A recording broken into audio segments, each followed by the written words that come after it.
When you retire, something profound happens, not just to your bank account, but to your identity. You're no longer introduced as the manager, or the teacher, or the engineer. Suddenly, you're simply grandpa or mom. But in that shift, many fall into a quiet trap, believing they must now live solely for their children and grandchildren. Confucius once said, "He who chases 2 rabbits catches none," and this couldn't be more relevant to retired parents. The moment you retire, people may expect you to become a 24/7 caregiver, emotional support system, or emergency bank account. The line between generosity and over-sacrifice begins to blur.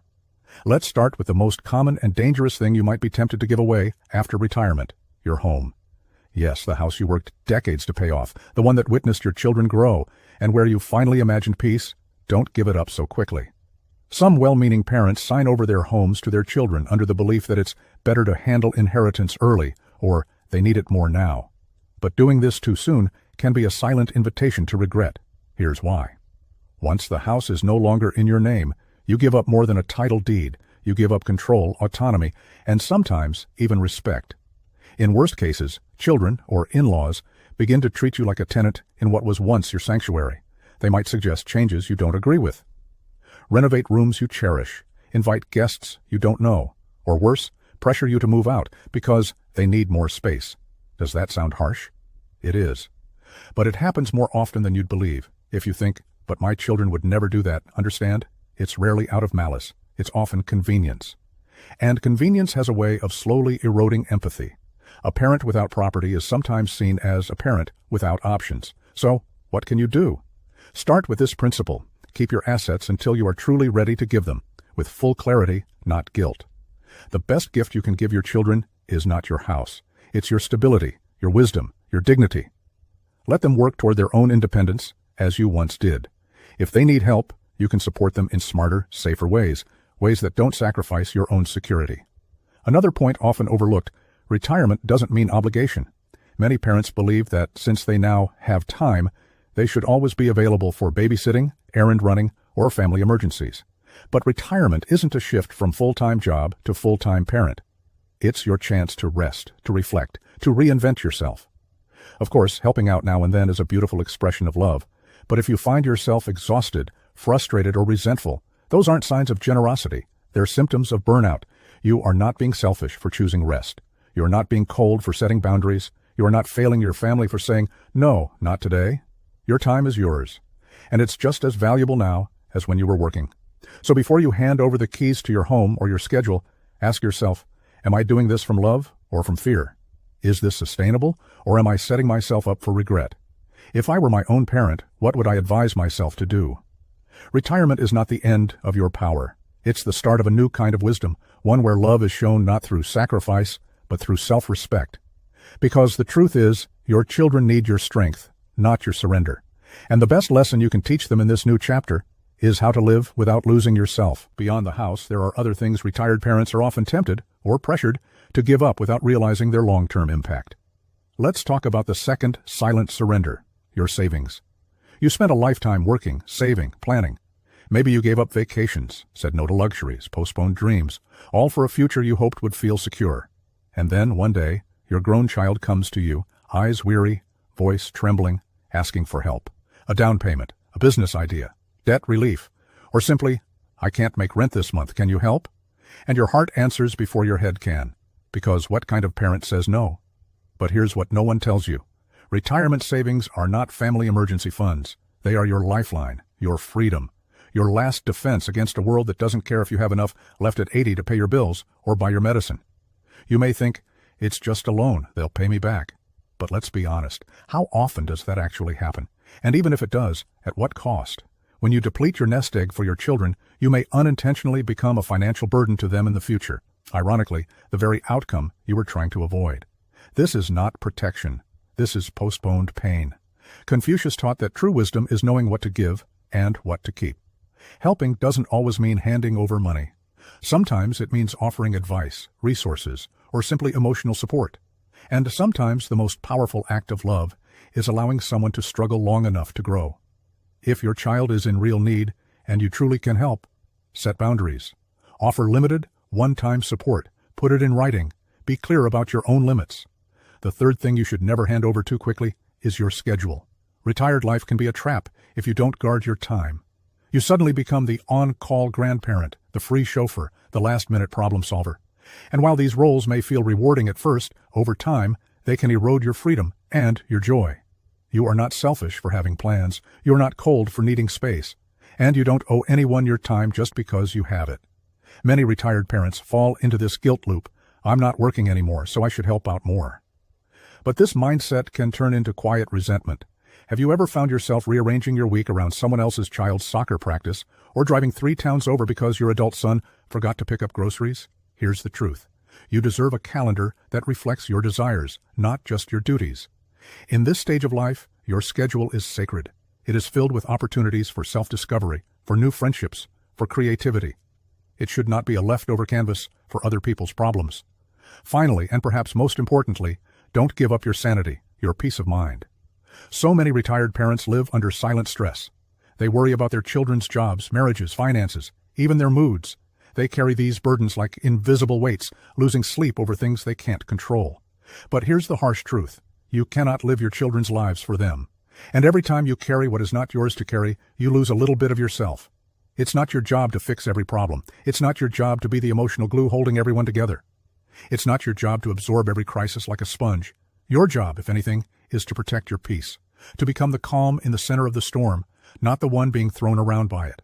So ask yourself, do I still treat my time as mine? Am I making decisions based on guilt or wisdom? Am I protecting my mental well-being the same way I protected my career and my family? If not, pause. Reclaim your space. Start again.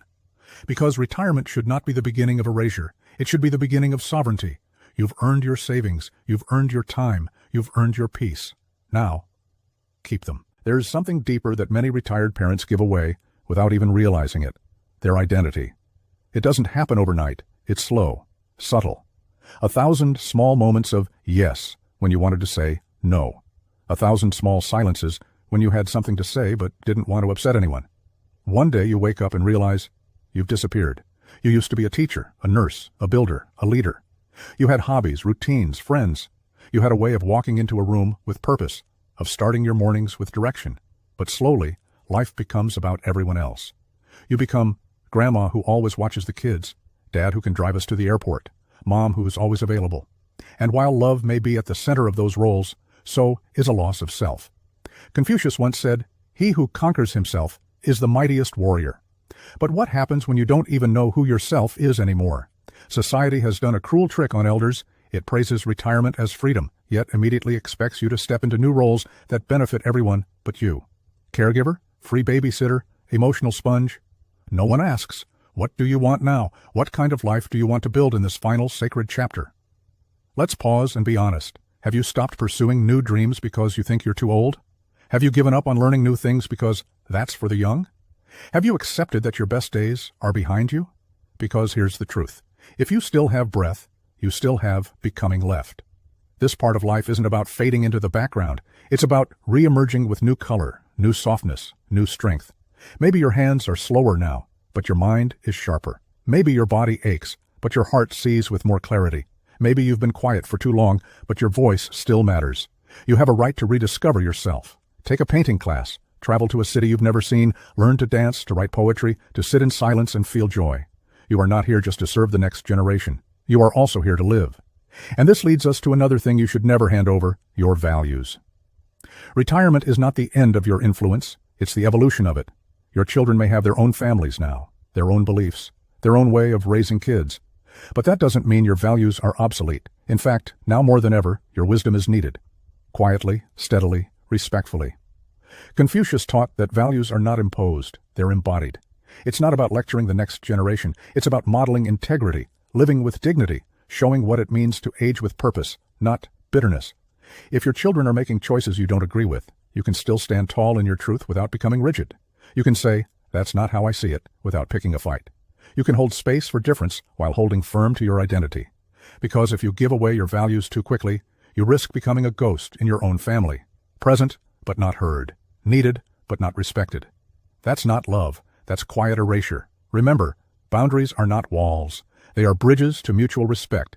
You are not just a relic from the past. You are a living library, a soul who's seen cycles come and go. And that insight, That's priceless. Don't let anyone, no matter how well-meaning, make you feel like your presence must always be useful to be worthy. Sometimes your greatest gift to your family isn't what you do. It's who you are when you stop doing and just exist in your truth. There comes a point in life where the question is no longer, what can I hold on to? But rather, what can I release and still remain whole? Confucius believed that true wisdom comes when we learn how to let go, but with consciousness, not resignation. When you retire, you're not just stepping away from a job. You're shedding layers of identity that were wrapped tightly around your sense of worth. So yes, you may have more time now, but that time will quickly be filled by others if you're not intentional. And that brings us to the final thing you should never give away too easily: your time. Time in this chapter is sacred. Not because you're running out of it, but because you finally earned the right to decide how to spend it. And yet, so many retired people give it away out of guilt, fear, or the need to feel needed. Let's be honest. Have you ever said yes to something you didn't want to do just because you didn't want to appear selfish? You agreed to babysit every weekend even though you longed for solitude. You attended every family event even though your body begged for rest.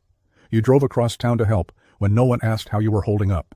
And slowly, the calendar fills, the silence disappears, and your inner voice, the one that once dreamed of writing that book or walking that trail, or simply waking up slowly with coffee and no agenda, that voice gets buried again. Confucius warned that when we abandon self-respect in favor of people-pleasing, we don't become virtuous, we become invisible. But here's the paradox.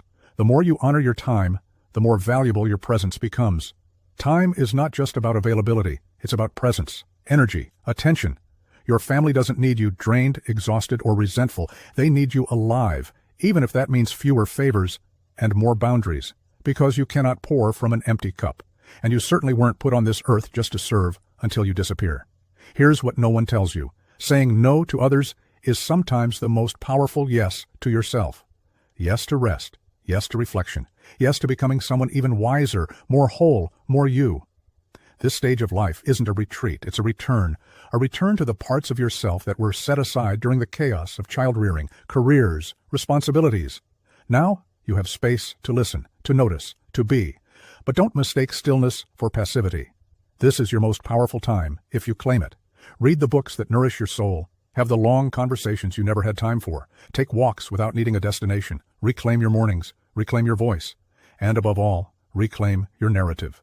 Because in the end, no matter how much you've given to others, your story is still your own to finish. Confucius said, "The man who moves a mountain begins by carrying away small stones." And maybe the small stone today is simply this: choosing yourself. Not selfishly, but sacredly. Your children, your grandchildren, they're watching. Not just what you say, but how you live. If you want them to grow into strong, self-honoring adults, then show them what that looks like. Not by overgiving, but by becoming. So when someone asks for your time, your money, your energy, pause. Ask yourself, does this request come from love or from obligation? Will this bring me closer to who I want to be or further away? Because sometimes the greatest legacy you can leave isn't an inheritance, it's an example of someone who aged with grace, with boundaries, with boldness, with self-respect. So don't just retire, reclaim, rebuild, redefine. And most of all, remember who you are.